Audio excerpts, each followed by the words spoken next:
ছিল গরিব চাষি, তার নাম রহিম। ছোট্ট এক গ্রামে তার বসবাস। নিজের বলতে ছিল শুধু এক টুকরো জমি আর অনেক স্বপ্ন। প্রতিদিন ভোরে উঠে রহিম মাঠে কাজ করত।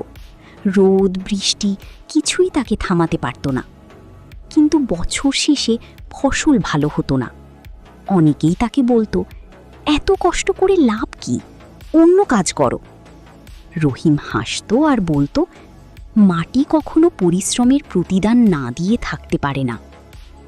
এক বছর ভীষণ খরা পড়ল। জমি ফেটে গেল, ফসল নষ্ট হয়ে গেল। রহিম প্রায় সব হারিয়ে ফেলল।